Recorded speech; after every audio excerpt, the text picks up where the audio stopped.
थुनथुलियाथ' बिराद रागा जोंबायलै आंखौ जेन'बा रायलायनो नागिरला माथो नाथाय आं गोसो जाना बेबायदि खालामाखैलै थुनथुलि मोनथिबाथ' आं फैखागौमोन ना नों एसेबां प्रब्लेमाव दंमोन आंथ' जेबोखौनो मोनथियासै ओमफ्रायथ' नोंनि रागा जोंनायाबो थिगैनो ना आंनि दाय गैया नङा दंखायोरा नोंनि रागा जोंनायाबो थिगैनो थुनथुलि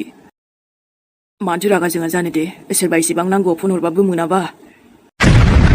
नाथाय एथ'बां बिदिबो जानाय नङामोन जुदि बे सनिया आंखौ डिस्टार्ब खालामामोनबा ओरैबायदि जारला खालामबायना बियो ओमफ्राय दा फारसेथिंजाय नों बिराद दुखु मोनबायलै आङो थुनथुलियाबो खोनासंलानबा आंनि खोथाखौ हनै नङा आं मा होनना बुजायबावगोन दे हासोरखौलाय मा बुजायनो आबा मा होननानै बुंबावनो दे आयै आबा सान मैया मोनायावलाय गारि लानानै बहा खारलांनायखो ना थुनथुलिनि बाथ्राखौ खोनानानैसो बिसिनाव थांदो नामा नों बेबायदि नङालै आयै आंलाय बहा थांनो रा आयै बे खाथिनि दखानावसो थांनायानो आङो मोना गुना जोबोद बेरायग्रा जादों दे नों आबा बिरादनो आंथ' न'आवथ' थाखाया मानसियानो नै खोनासं नोंबो मेहेर बायदि जाहांदों ना गुबुनजों रुजुनाङा आयै आंखौ आं बेबायदि नङा एकदम बेबायदिनो सम सम माब्लाबा जाब्रबथाय खामानि फैयोना नों आरो नोंनि खामानि ओमफ्राय माबा दिनै न'आवनो खामानि मावथ' जेबो जेरावबो थांनांगौ गैयाब्ला न'नि बारियाव थांनाय आबा एसे खामानि मावहैथां न'नि बारियाव बे आं माबा दुन्दिया फोनाय जायगायाव बेरा दुमनांगौ आबा एसे बिराद बोरमा हाबो दिनै खालामाबा जाया नामा आयै गाबोनफोर नङाब्ला सोरबा खामलाखौ लेंहरबाबो जागोनदां हे दा खामला नांलायगौ आबा बेयावलाय नोंनो एसे गिदिर आंहा फिसाला दंखायो बिमायानो खथ' बाहा जावग्लियो एखनबा खदालजों मिथिदो थेवबो जेबोखौनो मोना आङो आरो नोंलाय हौवा मानसि हो आंनो बेसेबा हाग्रा दानस्रांबाय थायो एवस्रांबाय थायो एसे न'नि खामानिखौबो मावनो नांगौ ना बेसेलाय बे खामलाफोरजों खामानि जानोसै नोंसो मानि सेब नङा होनबा आबा नंगौ आयै थेवबो बे मेरखौनो फैबा दानस्राङो ना मालाबा मेहेराबो गवा बेबो मिथिदो एबार फैबोला दाथ' मेहेरखौ मानो नोंनो दंखायोब्लालाय दसे थाथ'दो न'आवनो नोंहा आंहाथ' माने एसे खामानिबो दङ नालाय पुलिस स्टेसनावबो खेबसे थांबावनांगौ औ दे थांबानो जाबाय ओमफ्राय माबा माबि नांगौ दङमोन ना आं नोंनो सेन्ड खालामनानै दोनहरखाबाय वाट्सएपाव दायो नायै नायै लाबोदो माबा माबि नांगौरा आं थांनो बालायलाङोलै बाबाखौ होन नामा थांनांगोन लाबोनांगोन नोङो नोंनो दसे थांनानै लायदो ना आं फैसा होलांसै है नोंनो लाबो अबाव आं दखानाव थांबावगोन आरो फैबावगोन होसो होसोनो नाङा दे नोंनो लाना फै दायो आरोथ' जुदि आंनि नांगौफोरखौ लाबोनो बायोब्ला अब्ला आंखौ मानो लानाय खरसाफोरा खालाम लागाव लाबो मेहेर जादों आंखौसो दाना बाजार मार्केट बेफ्रावबो थांनांसिगोन नों थाङाबा सोर थांगोन मिथिबाय मिस्टार हे इ जादों जागोन दे लाना फैगोन आं माथो लिस्ट हरखो नोङो माथो हरखो दंनायाथ' गोबां दङ माथो बुंबावनो संसार जानायाव नांगौ मुवाफोरबो नांगौ आरो माबा माबि बिदिनो आरो गोसोखां लिरना हरबाय आं आइसो थोद आंखौ जेब्लायबो खुसि लाखिनाया नोंनि दायथ'ना सोना हो हाय लाभ इउ आरो माथो नांबावगौ ओमफ्राय नोंना दा बिमाया आंखौ माबा माबि बुंसैलाय ना न' सिङाव थ्रोब हाबनानै थायो ओमफ्राय गान खोनासंबाय थाबानो जाबाय ना आइडियाफ्राबो हो माथो खालामनो माथो खोनासंबाय थानो ना सालायाथ' जेब्लायबो लाभ इउ ओमफ्राय बिखुनजोआ नै नों बिहामजो जाबायसै दे बाद दे आरो खामानि जोबोब्ला डाइरेक्ट न'आव फै अबेबा ओजों हाबगोन अबेबा लोगोनाव थांगोन सोरजोंबा रायलायगोन बिदि दा खालामखा नङाबा नोंखौ थांनानैबाबो लायगोन आङो थोद इदि नङारा आरोथ' आं फन हरबा हमखा दे हमगोन आङो दायो थाब फैगोन ओमफ्रायथ' माबा मेहे आरोथ' बेवायाबो मैया आइजों जिबायदि जाफैबायहाय नांफैबाय ओइ माथो बुंबावनो आं मालाय दा खेबसे मोजाङै फन खालामफिनाबा आइयाथ' आइखासै अब्लाबो आरोथ' बेवाइफोरा थुनथुलिजोंबो लोगो नालाय बेखायनो रागाबो जोंनो ओंखारबाय बे गाज्रिबो मोनबाय गोसोआव बिदिनो जागोन आरो माथोबाव थेवबो मोजांसो जादोंलै एखनबा बुंनांगौबो आइखौबो नंनायाथ' नंगौ र' दे दायो खेबसे फन खालामगोन आङो मा जायो जाबाय थाथोंसै नोंजों आंजोंल' गोजान जानाङा आच्छा ओमफ्राय बिदि सानदोंबोसो नै जाम्बा जोंहा सानैजों मोखां नायलाय संसार जालांनांगौआनो बिदि जाबाय आच्छा नंगौना दा आरो गावहाबो बुजियानो मेहेर इस डायलग होनो गोरों जाथारदों ने साल्ला खालि बियो डायलगल' नङाथ' बेयो सैथोसो जोंनि मोनसे जागोन दे सना बेबि आंनि थाथ'दोलै दायो रायलायफिनसै ने औ दे आं थाबाय थागोन बरिं जुदि मोनोना टिभि नायब्लानो जाबाय सिरियालफोर नायलाबाय ओमफ्राय मबाइलावबो दंना मबाइलाव इउटिउबफोर नायलाबाय जागोन दे आरोथ' नोंनि न'ना जेखौबो टेनसन लानाङा बिमाखौबाबो दे मोना बेबि औ ओमफ्राय आं हरनाय लिस्टखौबो बावनो नाङा दे जागोन दे आरोथ' मेहेर अखा हायोब्ला फैरोलाबायनाङा बोरैबा गगा मोनगोन ना औ दे नांगौबा नों एसे अखा सेंबा फै माबा दखानफोर नङाबा जायखिया अबेबा मोनसे थाथ' औ दे बुजिबाय आं मामा बेहायनो थाबाय थानोसै लामायावनो फिसाया थांलायबाय बहाबा दा बेखौनो सानबाय थानोसै नामा बिदि नङाहाय आयै आंलाय दसे मा दसे बेलाय आरोथ' जोंहानि न'नि खामानि मावग्राफ्रा गासैखौबो सुट्टि हरजोब्बाय आङो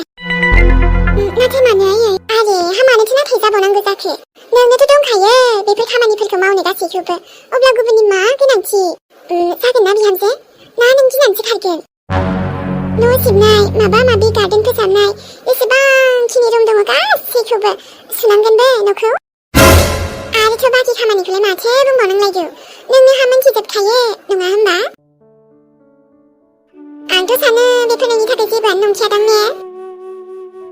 जागोन दे आयै नों जुदि खामानिखौ मावजानो लुगैदोंबाथ' मोजांसो आंबो मावनानै मोजां मोनगोन आंनि न'आव नोंनि न' हाबाब दानिफ्रायनो गावनि न' होननानै लाखाबायबो फैनायानो साननैसोल' जादों बा बिहामजो औ माथो जाखो आयै दालायथो मेहेरनि न' माने आंनि न' जाखासिगोन ना आरो गावनि न'आव खामानि मावनायखौ आं जेबो मोना आरे बा आरो नायगो मोनानै दिनथ' थांनाय नङा खामानिफ्रा बेबो थालायनो मोनगोनसो माबा मोनसे मिस्टेक जानांगौबा जाया दे आयै नोंनि थिननाय बायदि आं फुरा मावनो नाजागोन आबा मेहेरा लोगो खायसे बेखायनो दा खोथा बाथ्राफ्राबो गोरा जाथारदो नाथाय सानबेसे थिखिनो हायो नायगोन आंबो गोसोआव बायदि दोखो खामानि मावगोन आं बेखौ एकदम रुवाथिनिफ्रायबो बांसिन आरो फिसालाया आंनो जाहैबाय दावदै बायदि जोथोन लायो अनो नाथाय नोमाया आबा माने आंनि बिहामजोखौ आङो एकदमबारे ओरैबायदि बाहाय जानोसै आबा आयौ आं हाखालासोहाय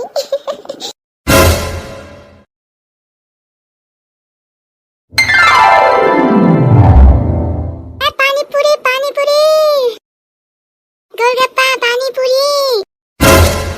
आलु चाट पापड़ी चाट पानीपुरी आयु आंनो बिजनेसानो छोटू सा जागोलायबाय आबायसो आंखौ बेबायदिनो अनरबाय थादे जेन आंनि बिजनेसा बेबायदिनो दावखोलांबाय थायो आवगायलांबाय थायो गासिबो मोजां सोलिथों दे जेन आरो बयबो जानो गोथाव मोनो आंनि दखानाव दखान माने जेनेबा आंनि पानीपुरिखौ आरो माथो खालामबावनो लाजिलि खालामनानै लाब गैयाना आंलाय गोदोनिफ्रायनो बेफोर बिजनेसखौ खालामखायो दे आरो एसे एनै मोनफ्रांबायोदां नै पानीपुरि दंमोन बेयाव जायो नामा सना आं पापड़ी चाटखौसो जागोनलै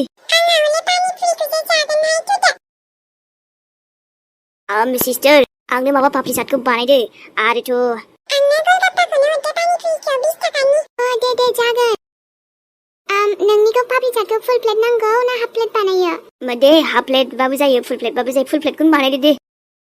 दे दसे नेथ' नांगोन बिदिबा आंथ' जोबोद मोजा नांखायोबो बेबायदि सान्दुं गोसायाव जानायनि मजायानो आलदा जाखायो नंगौथ' आंबो मोजां मोनो औ आयबा जाहांगानो द' लक्ष्मी आया बेफोरबायदिनो जाबाय थाबाथ' आरो मा नांबावगौ तुनतुलिनो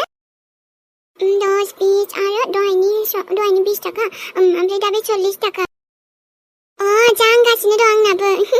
एसेनो पकेटाव ट्राप सोनांगौ खेबसेनो अरे बा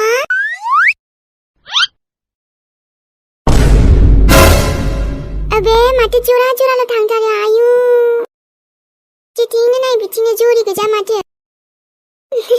नाथाय आंहालाय मा आंहाथ' बे पानीपुरिसो फाननो फैदों मालाथो फैबावगोन रा कास्टमारालाय पानीपुरि होहै बेफोर बिजनेसाबो एसे मोजां माथो ना न'आव ओरैनो जिरायना थास्लायस्लाय जायखि दुनिया जेखि जालाङा मानो आं हले एकदम बिन्दास फुल एटिट्युडआवसो बेफोर बिजनेसखौ खालामबावगोन आं मानो बिथिं फैदों होनबा माने दाथ' सान्दुं गोसाबो जाहैबाय आरोथ' बेफोरबायदियाव दासान्दि बिराद मानसि जासोदो बेखायनो जायगा लायै जायगा एसे मोजाङै बानायनो रोंनांगौ आरोना हेय आलु चाट आलु पापड़ी बयफ्रेन्ड थायोब्ला मालाय बिराद मोजां जाफैलायो जना पानिपुरिलै अनेक जानो नामा दा आरो बेफोरबायदि बयफ्रेन्डखौनो मोनाना जानांगौ बिनि थाखायबो खाफाल नांगौ खोमा दे आरोथ' मालाय देनां आंनि जागोनाबो जोंनावसो थाफैखागोन नालाय गोरजिया बेखायनो साख्रि गैयाबाबो न' टेनसनथार माबा माबि बिजनेस फिसा फिसौबाबो मावनानै जागोन आरोना बे थिनथलि थासान्दियाव रसा फोनाङा माथो आं लोगोफोर गोदान बिजनेस दे थिनथलि नानै गोदान बिजनेस दा ओमफ्राय जोंनि भिडिअखौ नायबाय थानाय लोगोफोर सनामोन नोंथांमोना लाइक होनो दाबाव दे एसेबाबो होलां गावसोरा बावोना एखनबा दाथ' आं जोबोद मोजां मोनो नालाय लोगोफोर बेखायनो सोरां आंलाय दिनैबो नोंखौ फैथ'नाय नङासो सानदोंमोन फैयाबालाय माथो खालामबाय थानांगौ जाखो नङा थेवबो माथो बुंबावनो ओमफ्राय जुरि नोंसालायबो हजों थांनानै बिमा सासेजों आरो बेबायदि नांलायहैबायना मा नांलायहैनो सोर आच्छा होमबा खिन्थाखै जेबो आबाया मा खिन्थानांगौ सोरां मा मामानोथ' जुरि आबासाना माया मोनाव थांना मायाजों जि नांलायहैबायलै मा बुंखो सोरां आबासाना मायाजों नांलायहैदो औरा हर गेजेरावथ' माबा बिराद दाय जालायहैबाय सानैजों नों मा नायनानै थाबाय नङालै जुरि माने आरो आं मिथिखागौ बेफोर गासैबो जे जादों नोंनि थाखायनो जाजोब्बाय सोरां बे खानाय गोमो हिनजावखौ मानो लानाय नों बिनि थाखायनोथ' जाजोब्बाय ना नों लायामोनबा बिदि जागौमोन नामा मानोना मेन दायनिगिरिया नोंसो नों जाबायलै जुरि एकदम ओमफ्राय गोसोथ' जायो दानसिलाजोबनो आङो नोंखौबो सम सम रागा जोंबोला मिथिबायना सोरां एबार आं जेबो खालामाखैब्रा माने आं खोन्थादोंसोमोन दा नोंनि खिन्थानायजों मा जानो नों खालामाबालाय नोंनि थाखायनोथ' सुरु जादोंबा नङाबा आंनि गथ'फ्रा बेबायदि दावराव दावसि जालायगौमोन नामा हो बुंबाबो थोद माबा गावस्रा आबासाना माने बे थुनथुलिखौ लानानैसो दावराव जाहैदों खोमालै बिदिनो बुंदों आरोना बायदि थुनथुलिखौ लानानै दावराव जाहैनो बेहायसो थांब्रबदों होनबा बियो बेयावबो नोंनिबो आखाइ दं सोरां मिथिदो नोंबो जेबो बुंथारा नालाय बेखायनो बारो आंलाय मा खालामखोब्रा थोद एसे मायाखौ दबथायनो हाया नोङो एसे गोरा बुंनानै बुङोब्रा मानो बुङा जानो आरो एखनबा बुजायोबो ना थेवबो गाराबा आंलाय हा माथो खालामबावनांगौ जाखो जुरि बाददे आरो ओमफ्राय आंहा एसे खामानि दङ बारियाव दे आंहाबो एसे खामानि दङ एबारथ' जेबोखौनो खालामाखै आङो खिन्थाबाबो दाय जायो बेंगालरावसो खारनानै थाहैनांसिगोनलै ओरै बुंबा ओरै दाय जायो मा आसरित जाखो दे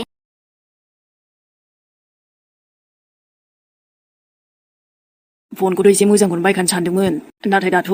इमारजेन्सिबो जाबायना उफाय गैया अफलाइनखौनो बायनोसै आङो बै मोनसे दखानाव थांसै आं सिगां थांग्रायाव आलु चाट आलु पापड़ी पानीपुरी ओइट थुनथुलिसो ना मायो पानीपुरी दा बावजोबगोन ना जोबाथाय बावजोबाबा बै मोनसेयाव लांबावनोसै आं आइया थोद मा जाबावगोन बेवहाय पानिपुरिसो फानफैबावबाय आयौ एसे गोलोमबायबो आंखौ मादि गोसोखांथाय मानसियानो हाँ 10 रुपए में 5 तो आएगा नङा आंसो सांचिरां नों बेफोर मा थुनथुलि मा आन्देयाव क्या नुवा नामा नों मेगना आं बेयाव पानिपुरि फानफैदो नुनायाथ' नुदों र' नाथाय बेफोरखौलाय मानोथो लाबोनांगौ जाखो दे न'आव फैलै बेफोरखौ दोनथ' नोंहा मा नांजादों आंनि गोसो आं बेयाव पानिपुरि फानफैना जि खालामो नोंहा मा नांजादो आरो नों आंखौ फल' खालामना बेयाव फैदो नामा न' आं फल' खालामाखैलै नाथाय नोंनि नाथायखौ खोनासंनो दरखार गैया आरो जुदि पानिपुरि जानोबा बुं 10 थाखायाव मोनबा नाथाय लोगोबाबो फ्रियाव जानायाव गैया फैसा नांगोन फैसा थै आरो नोंबो बेफोरखौ आं बेफोरबायदिजों जेबो माबा गैयालै माहाजोन मानसि नालाय समानो गैलायलायै मानसि मालायसो आंथ' रायलाय आं नोंजों बेबायदि दा बुंब्रा प्लिज फैदो बै रेस्टुरेन्टाव थांसै रा मानोलाय बेवहायलाय बेबायदि पानिपुरि फानलायनांगौ दे नों जाना मारा मोनजादोंबा ना जोंहा बेबायदि जिराय ओरैनो मोनजाया मिथिदो बेबायदि नङारा थेवबो फैलै फै थाङालै आङो मालायनि बिजनेसखौ नों थामाम खालामफैदों नामा नङालै नांगौबाना बे पानिफुरिनि दामखौनो होजोबगोन आङो दाद गाव खस्थ' खालामनाया एसे आलदा ना नोंनि फ्रि बेफोरबायदि माबानायखौ बुंबानो जागोन नामा नङारा थेवबो थांद' नोङो गावबागाव लामा गावबागाव थां नोङो आंनि लामायाव बिदि हेंथा दा खालामफै बुजिदोरा थुनथुलि प्लिज एसे आरो आं बुंखाबायना नों गावबागाव थां ओमफ्रायथ' आंबो बुंगासिनो थुनथुलि प्लिज आंजों थ'दो आं नोंखौ बेबायदि नायनो हागोन नामा नोंनि गोसो नों नायनो हादा आंहा मा जादों नाथाय थुनथुलि दिदि आंहा कास्टमार फैदों आरे नों मानो बाबु मा आंनो ना बेखौ हरलाय आब' आं न'आव लांगोन बेखौ आच्छा नों आंनो हरलाय र' बाबु बेसेबां लांनो